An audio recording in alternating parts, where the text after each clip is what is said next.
Alright, it's about time to wrap this project up. Come sit down with me, grab your own art supplies if you wish, and let's fill out this cover spread of my already month-old sketchbook.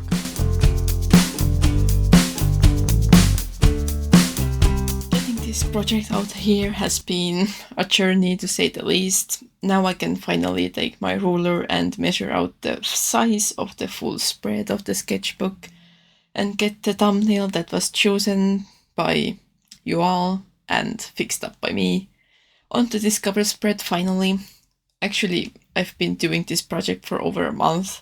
The first thumbnail for this was made on April 24th, and then I asked you all on Instagram which of the many options I should put on the spread itself, and you all picked one of those. I don't remember which, it's on the screen.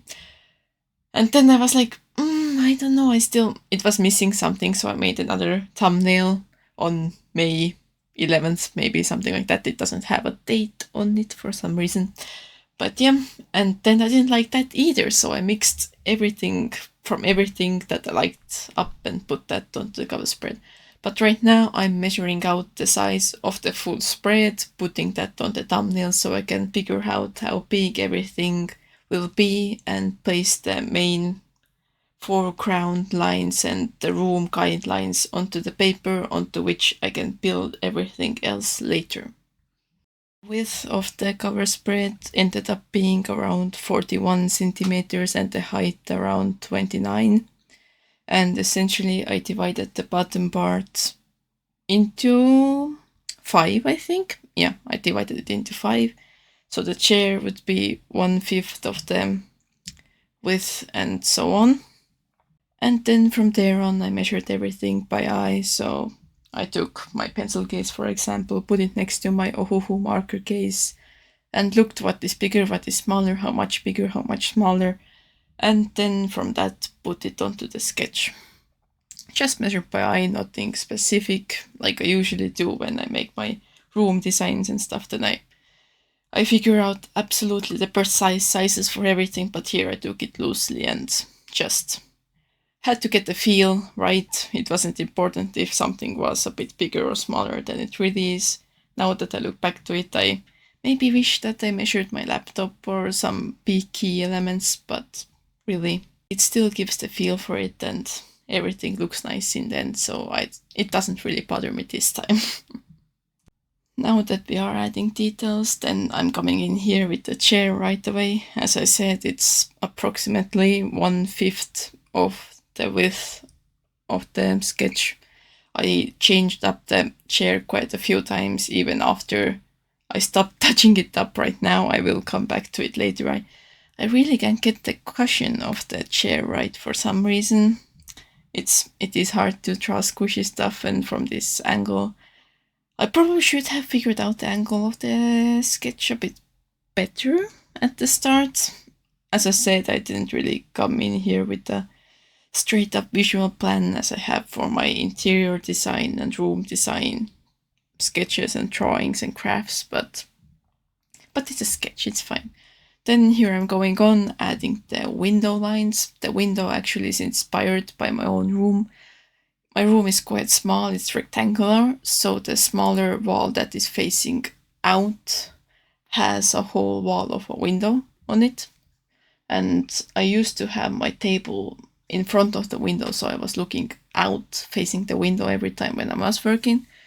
But since my room is so small, I had to rearrange a bit, and now my working desk is facing the wall next to the window. At this point, I don't really even know why I added the chair so early on. It's being a pain. Anyway, the windowsill still provides as useful as ever, because whenever I'm doing a project, I have a narrow pathway between my bed and the working desk, so everything for the project is resting on the windowsill, and I have it next to my right hand all the time, and I can just take whatever I need. But from here on, once I'm done with the window, let's wait a bit, or let's speed it up a bit. There we go. I'm now starting to work on a plant and on my cat. The cat is actually going to represent my own current creature that I have at home. It's not going to look one-to-one at the end when I color it, but it's the idea that counts. I know that it's my cat. And also the plant, well, first of all, my cat loves to eat plants, and she's actually an outdoor cat. We take her to the cottage all the time when we go and let her loose there. But either way, I like nature. I'm more of a countryside girl, if you might say that, than a city girl. Though I live in the city because school and work and everything else, as we all do mostly. I'm lucky to live where most of our cities are still small towns compared to the rest of the world, and we have more nature than big tall buildings and stuff, and everybody still has a garden in their yards and so on, growing our own potatoes in the town. But yeah, anyway, the plant and my cat. And then when I was making the sketch a whole long time ago in a live stream, then I was also trying to figure out if I want to put big trees behind the window. I used to have a big tree behind my window that covered up half my view, but it was cut down when I was maybe like 11. So that was a sad moment, but now I'm used to it. But either way, yeah, I'm going to toy with that later as well. Now, once I'm done with the pot for the plant, I'm going back to this damn chair again. I'm making it a bit bigger. It seemed a bit too narrow for compared to the cat and so on. So yeah, and I played with the cushion again. I will never get the cushion how I want it. Now this space here, I first of all put my markers there like I had on a thumbnail. Then I'm going to fix this marker case 100 times. And then I'm going to erase it completely and draw another rectangular thing there, and those are going to be a stack of books. That doesn't stay either. I'm going to fix it up 100 times, as we see, and it leaves quite a big dent on the page in the end. I can definitely still feel, if I'm touching it, I can still feel the books in the page, because I went over it so many times when I was sketching it. But luckily it's going to be a dark area in the shadows, so you can't actually see the old sketch underneath the marker, but you can still definitely feel it or see it if you flip the page over. It's pretty funny. It's a memory that only I will know and a story to tell in the future. But those books are going to stay there for now. And I'm actually going to move on to the little shelf that is going to be holding more books. Because the story with books now is that in my final year of gymnasium, as we call it, I did not study for exams as I should have, but I started reading books that are completely not related to exams or anything that I was going to take, except they were English books and I took an English exam, so I guess that improved my English, maybe, I don't know. I did get a C1 on the English exam, so that's good. But yeah, I did not study for exams, but I did feed my book addiction. I now have a bookshelf of, I don't know, let me turn around, a bookshelf of 3 shelves, plus my closet, plus whatever other spaces store my books, so I have gotten a bit addicted to reading, so there is that. Here I also already drew in my laptop, because most of my work is on my laptop. I edit everything on my laptop. I used to play games on my laptop. I don't do it as much anymore. I just don't have time for it. But yeah, and I carry it around with me to most places because work. And now I have filled in again my marker case, and for that later on I took my, well, not later on, I took my pencil case, I put it next to my marker case. I looked what is bigger, what is smaller, by how much, like I said before in the intro. And I just kinda put them onto the drawing. I wish that I made the marker case a bit bigger, but it's not as bad. Just a bit bigger because it's more on the foreground, so it would make sense that it would be even bigger than the pencil case. But technically the ratios are right if I'm looking at my pencil case and markers side by side right now too. So it's not something I can't get over of. I like to take notes. I like to take them traditionally. I have a wall of sticky notes in front of me all the time of more important stuff, less important stuff. More important stuff is red, less important stuff is, I don't know, green. My own business related stuff is blue, since most of you can see from my logo I like this greenish blue, timid blue. Then I'm adding some random pencils on the table and all the mess that usually is on my table, just more organized for the sake of the drawing. And once I'm done with this desk lamp is actually a replica of what I had in the US when I was visiting my boyfriend.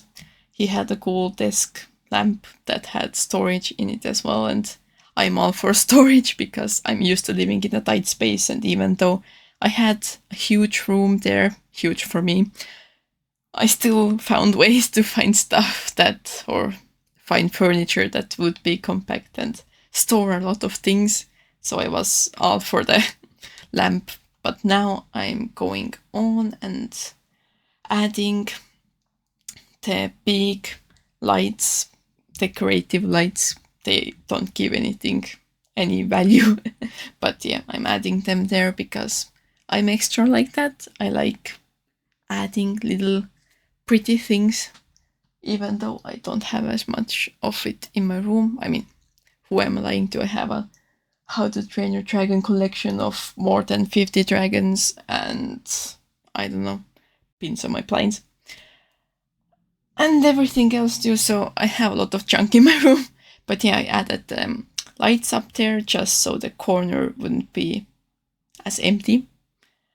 And I'm fixing up more things. I will speed through this really fast. Okay, I'm fixing up the chair again.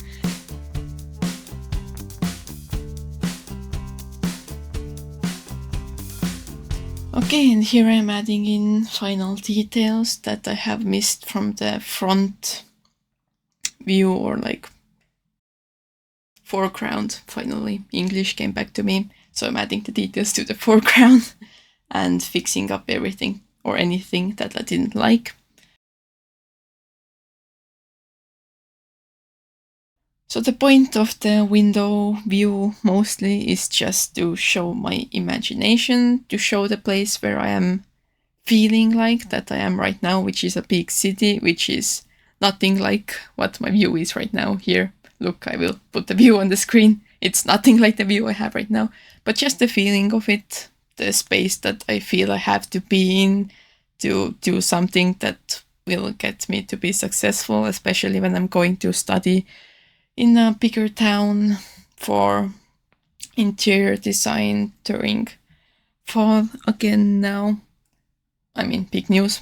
I got into university a few weeks ago. But yeah, you can see me finish up the other half, the background of the drawing where I draw it in the window. That was also on a stream. But you can still see I added tubeless into the window, a city, and somewhat really lightly you can see right now, but on the right there behind the plant there is kind of a forest starting and a big tree in the foreground. I finally did decide to add the big tree. But here, as I have mentioned before, tubeless has to be in every drawing, then you know that it's my drawing.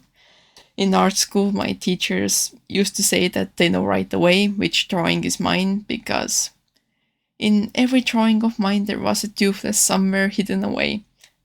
Mind I say, I was like 9 to like 15 when I was in art school, and I was obsessed with tubeless. I'm not saying I'm not obsessed anymore, but maybe a bit less. I mean, if you get the work done by me, I probably won't hide a tubeless in your commission unless you ask me to. But yeah, I'm finishing up the line work. Now I only have the little pins on my not curtain. What was it? Blind. Yes, that's a blind, not a curtain. Curtains you pull in front of from the side. Anyway, I'm putting the pins on there. At this point, I'm probably tired of the line work already, so I'm not adding too much detail in there. And spoilers, when I'm coloring it in, I won't add much detail with colors either, because I'm doing it as the last thing and I'm tired of coloring for 7 hours already. For those who didn't know, I have, like, I mean, most of you don't know, first of all, but I had 7 hours of sketching footage. I had the one live stream, which footage I don't have. And then I had the 1 day, 8-hour drawing session, which is all one big coloring footage as well. And first of all, I had to mix all of that together and then make it shorter and then delete clips from between and so on and so on. The editing process is endless. But yeah, at the end of each step, whether it was the sketching or line work or coloring, I was pretty tired, but I was determined to finish this. I wanted to see it finished. I was so excited for a month already, and I just wanted to see it through and have it done. So yeah, final touch-ups for the line work, and I'll get back when we are coloring everything. Now for the coloring, I did pick out some colors already the previous night just to make the drawing or coloring process a bit easier for myself, and so I wouldn't waste my storage on my phone filming, just picking out colors for the drawing. Here I am showing off the previous last spread of my sketchbook, the 4th sketchbook, that I really loved because it filled out the full spread, and that was the inspiration for this in the first place. I wanted to fill out the spread so I would have something to look at in this sketchbook as well. That's where the idea came from, because essentially I used to make only the first page, not the spread, but the page as the welcome page. So that's a bit different from usual. Also, it's a bigger sketchbook, so it's going to take up more of my marker's ink, but that's fine. As we can see here already, I am really fond of blues, so most of the colors are hued in a cool blue way, except of course for the desk, but that's going to be colored over with a slight blue grayish tint as well, so it would match into everything. But here I have some random loose papers. Those are actually replicas of the drawings I made, or collages, that I made for my uni entrance exam. Yeah, I couldn't take them home with me because they had to evaluate them there, so I had to leave them behind. So I just made smaller ones that I wanted to color in but never did, and I folded it over when I was flipping between the pages, but luckily it didn't seem too bad, so that's good. Now I'm going to be picking out colors that I didn't prepare previous nights. Obviously I had some guidelines in the swatches, but I didn't end up using them exactly as I picked them out. And this chair is going to be such a pain. I hated the chair when I was sketching it. It was painful, it never looked right. Then I finally got it to look somewhat right. I'm happy with how the sketch of the chair looked and the line art, but the coloring of it was another deal of pain. I wanted a really light highlight at the top, as I had on the thumbnail I made on my iPad on the stream.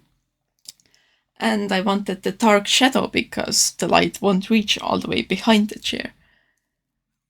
And I could not make the fade for it. I was trying for my dear life. I come back to fix this like I did with the sketch 100 times throughout the whole coloring process. I finally gave up on this after working on it for 10 minutes at least. I colored in the cushion and I still kept going back to fix it. Then I'm giving up on it again. And yeah. Now once that is done good enough, I'm finally looking for the colors for the table and anything that is wooden in this drawing. I'm picking those out from my windowsill again, as I mentioned before. And kind of testing them lightly in small spots, making the highlights first, just to know where the light is, and adding the darker shadows after.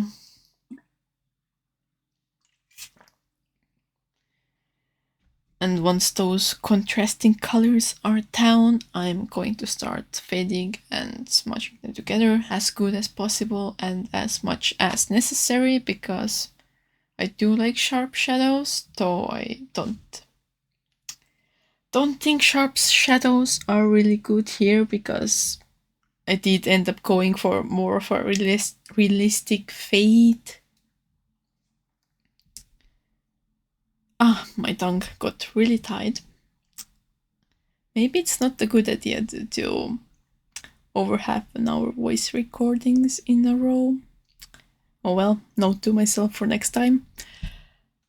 But I'm still going in with the shadows, with the desk. Let's be through that for a bit. Maybe I won't be talking too much. I will chime in when needed, but really, let's just enjoy the coloring process. I really wanted to show it all in one video, because it's more satisfying to see the empty spread go into something colorful than when I would have made 2 parts, so it would have cut off at the point where I finished the line work, and then the next part that I would have uploaded would have been the line work to the colored spread. That one would have been fine, but I don't think anybody would have wanted to watch really the empty spread going into line work. Like, there's nothing satisfying about it, I know. Maybe I'm wrong, tell me if I'm wrong, tell me if you would have liked this video in 2 parts to have something shorter to watch. I can do it for the next time, but right now, with the feedback that I got from my polls and stuff, well, while I was editing the video, I think you all like the longer version better, where you see it from start to finish. So the minutes you have to watch it will be the price to pay. But here I am already coloring in my Katom. She is actually quite a bit darker in real life than I am making her here, but it's the idea again. I think it's recognizable if you put those together, especially given one is an illustration and one is a real picture. I think you would recognize that it's the same cat. Maybe not, but anyone in my family would recognize that it's the same cat, so that's fine for me. That's good enough, and not everybody has to know that it's actually a reference from my real cat. But here I am coloring in already the case for my marker pack. I am going to color in the markers individually at the end, very end, where I'm just picking colors from my case one by one and coloring in the little circles one by one. But then again, with the case itself, I messed for quite a while as well. I didn't want to make it too dark from the bat, but every time I finished it with the lighter colors, I was like, that's too light. It doesn't, I mean, it does fit in, it's light, but for what it is, it's too light. The pencil or the marker case itself is exactly black. It's nothing else. So for the thing itself, it's too light, but for the illustration, it's nice. So I did end up going darker with darker grays, and essentially I did bring in a color that is 1 shade less than complete black. So yeah, I think it's a bit strong now, but I did end up darkening the desk and everything else at the end as well to match it in a bit more, and going over with the same shade of grayish blue over everything to fit it all together even more. But yeah, now I'm going to be messing with the shadows for a while, because I did realize that I made it a bit dark. And I will be coming back to the shadows at the end as well. Those shadows won't leave me alone. Oh yeah, and then at some point I realized that I was missing the pad under my laptop and stuff. The desk map or whatever you call it. So now I colored that in as well. I don't know how I missed it in the sketch, but I was looking at the thumbnail I made on my iPad and I was like, there is something under the sketchbook. And I looked at my drawing and there was nothing under the sketchbook. So I did fill that in too, yeah. But let's now speed through this shading a bit again till we get to a next interesting part that I can explain. And here we are again, picking out the colors for Toothless, because I couldn't wait to get to this part. I had to color in Toothless. And since I wanted the window to have that kind of like foggy effect, so essentially everything behind the window has to be lighter than it actually is to seem foggy behind the foggy glass on an illustration. And since Toothless's base color is bluish, he isn't completely black, at least he wasn't in the first movies. I know the color scheme changed throughout the movies. I'm a dragon nerd, I know. But since the base color is more of a blue, I went off of that and made the lightest part with purple right away. Please do excuse my R's and S's, those aren't too good. But yeah, I made the highlights, I made the shadows. The shadows are made with a greenish gray to give that not straight up black feel. And also since the lights of the city are reflecting back on his tummy and arms and whatever can be reflected on, then it was a good shade. You can blame the city lights for the odd color shadows. But here I was looking that the purple is too purple, even though I used a grayish purple. So I went over it with a greenish gray, and I ended up really liking the effect, especially given that there are lights reflecting from everywhere outside. So I was really happy with the different values that you could see if you really looked at the wing. There is green, there is gray, there is purple, there is blue, there is everything cool that is on Toothless's color scheme. I did the same trick for the tail, wings, or frills, or I have no idea what you would actually call them in English. Excuse me, English isn't my first language, even though I like to think that I speak it quite well. But also, I'm not in an English environment anymore, so it is... Maybe someday I will be back in the US and my English will get fixed again. But here I am coloring in the laptop. I used the same greenish grays for it as well, just so it would be more cohesive. I didn't want to introduce too many new colors. I did end up going over it with the different other toners, bluish grays, just straight up neutral grays to get it into the environment a bit more, and I did the same for everything else as well in the sketch. Take it as a filter, just permanent. Here I am realizing I forgot the shelf. It's wood as well, so I was bringing those colors there too. And for a bit from here on now, I was just stalling because I was kind of afraid to go work on the window. I had no idea how to make the fog effect that I had in my mind and in my thumbnail. I haven't done something so translucent before. So I was just filling in little things in the foreground, stalling as much as possible. Eventually, I did run out of things to fill in. So I had to move on to the background. Surprisingly, I managed to stall a bit more. I colored in the buildings and everything that wasn't covered by the fog.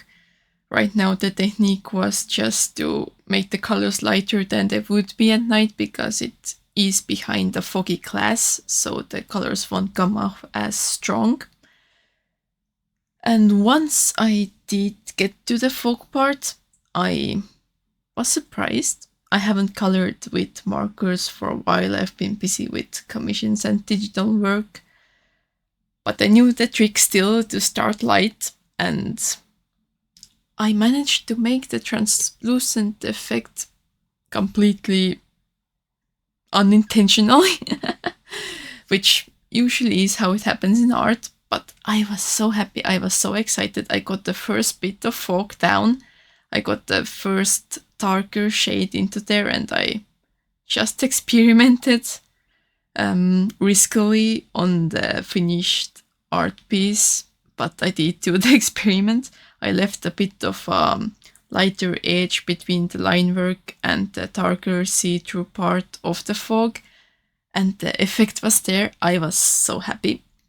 I was so proud. And I kept going. At this point, I wasn't too worried anymore. I just kept the shade light and started bringing in the darker sky from the top so I could blend in the two shades in the middle. Now, but with Sketchbook 5 part where the text is, I had a bit more trouble. I wasn't again as confident. I didn't know how to make the fog effect around the words, but still so that you could see through that there is a dark night sky behind it. I was very tentative doing this part. I didn't go in strong at all. I kept putting in slightly darker and slightly more strong colors, but this took a while. I'm going to be touching it up for a while. I couldn't get the blend right because I didn't do it fast enough. The markers would dry out on the paper, so I had to keep going over it again and again. I'm also glad I didn't keep smoothing out the sky at the top as much as I usually would, because the patchy effect really gave off the clouds and just the night sky vibe where everything isn't straight up black. So happy accidents, I guess. I do think I managed it quite well now that I look back at it while I'm editing the video and I have the finished drawing. I do wish that I left a bit more of white edge around the panels of the window so the fog would be even stronger and more visible, because right now it just looks like the outside is a bit not saturated enough, but I'm quite proud with what I came up with in the moment. The trees were a deal of pain as well, but again I went in light and I kept layering and layering different shades of blue and purples and grays over it, just until they ate away enough of the green pigment in the paper that it looked like a shade of many grayish colors, which gave off the foggy effect again. Then another thing I was dreading, but I was really excited about as well, was the traffic lights. I really wanted to give up of the glow of the traffic lights throughout the fog to put a bit of different colors into the background, and I think it really made it pop, and it gave more of explanation to Toothless's weird colored highlights under his underside. So yeah, but the sky, I'm so happy with the sky. I love that I left it so patchy. It's a beautiful texture, especially after I add in the stars with the white paint pens. I'm so proud of this window panel. I kinda wish I had a stronger foreground to complement the window, but maybe it's good that the window just brings your attention to it and everything else in the foreground is a bit lighter. Also, to excuse the shadow of my phone stand and everything on the paper. As some might know, I'm a night owl and I film at night. The lighting in my room isn't exactly made for filming, it's just made for living. So yeah, there is no sun coming from the window and the light is from straight above, so sorry for that. But LED lights that hang from the ceiling, I am upset about that one darker yellow one that I made first. It's too dark and it's the wobbliest circle of all of those. But everything else, I'm super happy again. I am proud of the reflections of the light that I got off again. In the end, I even got it onto the chair, the cursed chair that I have hated throughout the whole process. It did end up looking better with the highlights. And I also realized that the side wall, the little bit of a white side wall that is around the window, that's the only place that has a bit of pear paper left that has no marker on it. It's like that 1/3 between the reflection of the yellow lights and the reflection of the light from the lamp at the bottom. There is a small gap that has no markers on it. So throughout the whole drawing on this paper, or illustration, there is only one tiny patch that has no markers on it. Just a fun fact, I don't know.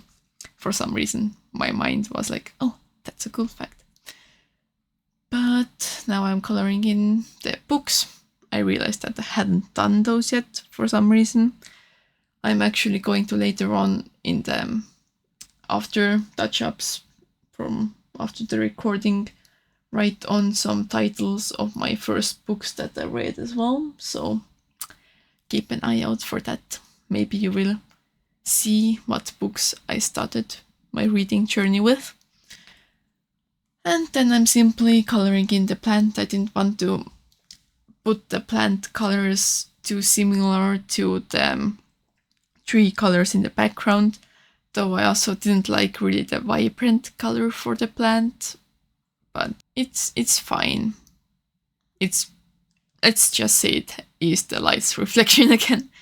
And here now enjoy the close-up of me just one by one taking markers from my right side from the windowsill and coloring in small dots. I didn't count how many dots I colored in, and I was kind of tired already, so I did slack a bit and maybe with some colors colored in 2 dots, but yeah, I still pretty much took markers one by one and colored in tiny dots.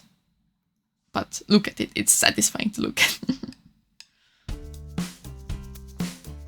But essentially I finished recording this coloring process at like 2 a.m. at night. And at the time when I came out of my room, my mother was still awake. And my mother had woken up my father because she saw from the window that he had left on his car's headlights. So my father had woken up, gone downstairs from the 5th floor to shut off the car lights and come back up. And he was obviously tired and grumpy, but I came out of my room with my colored spread and I was like, look at this! And his feedback was that it looks nice. I know he was more happy about it than he showed, but yeah, his feedback was just, he nodded his head and said it was nice and that was good enough for me. I was happy. I am in the end really proud of the foggy effect that I got onto the window. I wish I did it better on the left window panel, but it's still there and I really like the fog outside in the city. I haven't done it before like that and I'm happy with how it looks. And I'm so happy about the stars in the sky. The patchy sky was beautiful already, and the stars that I added after the recording process, they make the sky pop. It looks so magical. I love Toothless. I am so happy with how the cat turned out. I love the cat. Even though it doesn't exactly look my cat, it's still a really cute cat. I'm so happy with it. And after all that, almost 1.5 months later, I finally have this illustration to show you all. I hope you enjoyed it. I hope you loved the drawing as much as I do. And hopefully I won't take on any peak projects like this soon, so you will see me again sooner. And then we can draw together. See you!